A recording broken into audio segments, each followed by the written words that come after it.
Oi gente, tudo bem? Sejam bem-vindos a mais um episódio do Visão Biomédica, podcast oficial da Engenharia Biomédica, e aqui quem fala é o Atos. Bom, o assunto que eu queria falar com vocês hoje não é exatamente específico da engenharia biomédica, igual a alguns outros episódios, mas dessa vez nós vamos falar sobre divulgação científica. Bom, eu fiz uma caixinha de perguntas lá no Instagram para perguntar qual que era a primeira coisa que vinha à mente de vocês quando essa palavra chegava, e todo mundo aqui respondeu artigo, revista científica, artigo, uma pessoa falou feira, e bom, está certo, mas não é só isso, sabe? Divulgação científica, também conhecida como popularização da ciência, são as atividades que buscam fazer uma difusão do conhecimento científico para públicos não especializados. Ou seja, é tudo isso que vocês falaram e mais. É um podcast, é um canal no YouTube, é um site, é uma página no Instagram. Tudo isso é uma divulgação científica que gera conteúdo. Se você gera conteúdo científico, você está fazendo uma divulgação científica, certo? Isso fica bem claro em várias pesquisas que o Ministério da Ciência e Tecnologia já fez. Chegou à conclusão que o brasileiro, ele gosta de ciência, acha que é importante, traz benefícios, mas eles não têm acesso, eles não sabem onde achar essa ciência. É exatamente por isso que a gente tem essa mentalidade, né? A gente acha que divulgação científica é só artigo. Todo mundo aqui sabe que artigo é muito técnico, né? Embora tenha uma metodologia para fazer ele, acaba sendo de difícil, né, entendimento e difícil acesso, né? Então, por exemplo, você quer encontrar um artigo, você não vai no Google, você vai no Google acadêmico. Então, realmente de difícil acesso. Então, existe a divulgação científica exatamente para quebrar esse paradigma. Dessa forma que eu também queria convidar todo mundo. Se você tem algo para falar sobre ciência, alguma divulgação, faça.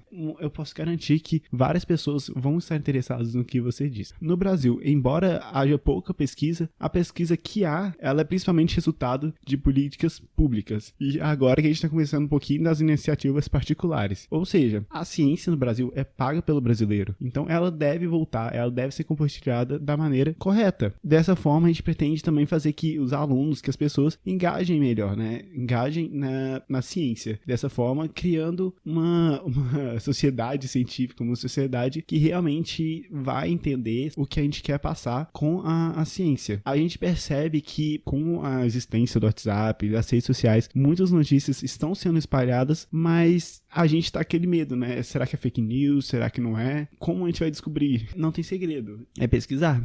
É ler, ter um conhecimento básico para poder saber criticar, ter senso crítico, né, para saber se aquilo realmente é o que você está pensando ou o que você entendeu. E esse é um papel aqui nosso, como qualquer pessoa que está na ciência, que quer divulgar a ciência para se tornar o mais claro possível. Bom, agora que eu acho que eu já falei um pouquinho sobre a história da divulgação científica, como que tá no cenário atual, vamos pensar um pouquinho como fazer uma divulgação científica. Os principais pontos que a gente tem que pensar quando a gente for começar é a definição do público, porque embora seja para a população brasileira inteira, querendo ou não, tem que ter um público que você pensa, né? Então, por exemplo, aqui no podcast, eu penso em engenheiros biomédicos, estudantes, mas o meu conteúdo pode ser para qualquer pessoa que esteja interessado em saúde, tecnologia e inovação. Delimitação de um tema.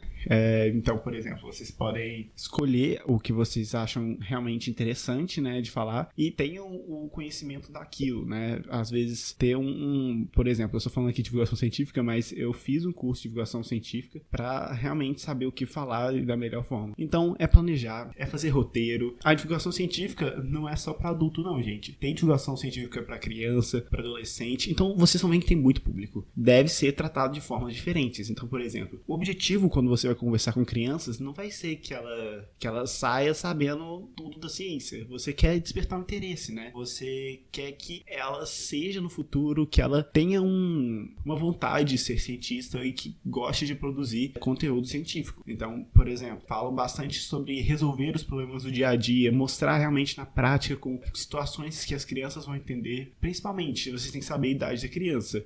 Às vezes a gente tá com criança, sei lá, mais velha, e a gente tá tratando elas como se tem 5 anos, então não seja muito infantil. Você também tem que dar uma separação, assim, você ainda é uma pessoa que tá querendo passar algo pra ela, sabe? Claro, propõe atividades lúdicas, seja uma pessoa solidária, convide pra reflexão. Da mesma forma, os adolescentes têm outra forma totalmente diferente. Então, por exemplo, eles já estão mais amadurecendo. Então, da mesma forma, você não pode ser muito infantil, mas, ao mesmo tempo, você não pode tratar eles como se eles fossem acadêmicos de mestrado, pós-graduados e por aí vai. Para adolescente, os que mais indicam é o mais mão na massa e, principalmente, sair da sala de aula. Então, qualquer que seja a forma de divulgação científica, não faça dentro da sala de aula. Existem vários programas e deveriam, inclusive, existir mais sobre meninas na ciência, mulheres, querendo ou não.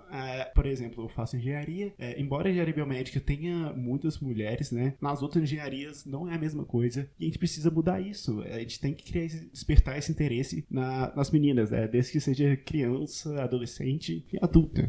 Existem várias formas da divulgação científica, como eu falei. Então, por exemplo, a gente pode fazer por vídeo, que seja no YouTube, alguma outra plataforma, IGTV. O importante é realmente pensar no que você vai falar. No roteiro, na duração, como você vai divulgar. É importante sempre dar os créditos, sabe, gente? Atualmente no YouTube tá tendo muito problema de copyright. Lembrando que nem tudo você precisa falar muito sério, né? Você pode ter uma conversa. Rede social, gente, tenham um nome marcante, façam bastante interação. Então eu já vou deixar aqui o meu @, Visão Biomédica. Eu tô sempre conversando lá com vocês. Eu faço caixa de pergunta, eu faço aqueles enquete, eu mostro o meu rosto. Quando eu encontro alguma notícia, algum vídeo interessante, eu coloco lá nos stories, às vezes eu posto, porque meu objetivo é aquele, né? Eu quero me manter atualizado, eu quero que todo mundo veja. Da mesma forma, existem algumas ferramentas do próprio Instagram, por exemplo, que você pode colocar um perfil comercial, que você consegue ver dados, né? Quem é seu público, né? Se é feminino, se é masculino, de onde que eles são. Então é importante saber isso para saber como que você vai gerar o seu conteúdo, né? Entender o seu público, como foi a primeira coisa que eu falei, que é muito importante. Evento científico, gente, é muito abrangente. Pode ser na rua, pode ser no espaço público, no shopping, num parque, pode ser até numa praia. A principal diferença desses eventos científicos são as atividades paralelas, que são lugares para você tirar foto, algumas atividades mais físicas, em bares, em pubs. Por exemplo, a gente tem o Hacktown, né? Não sei se vocês conhecem o Hacktown de Santa Rita do Sapucaí. Esse ano não vai acontecer por causa do coronavírus, mas é um evento científico muito, muito legal. Eu acho que todo mundo tem que experimentar uma vez na vida ir num evento dessa forma. Fica a minha indicação aqui pra vocês. E além disso, as semanas dos cursos, né, gente? Eu acho que quase toda faculdade tem esse evento. E aproveitem, gente. Aproveitem, porque evento científico só tem a agregar. E aí você pensa, nossa, é muita coisa pra fazer. Eu vou fazer isso tudo sozinho? De começo sim, não vou mentir pra vocês não. Mas sempre contem com os amigos de vocês, com os colegas.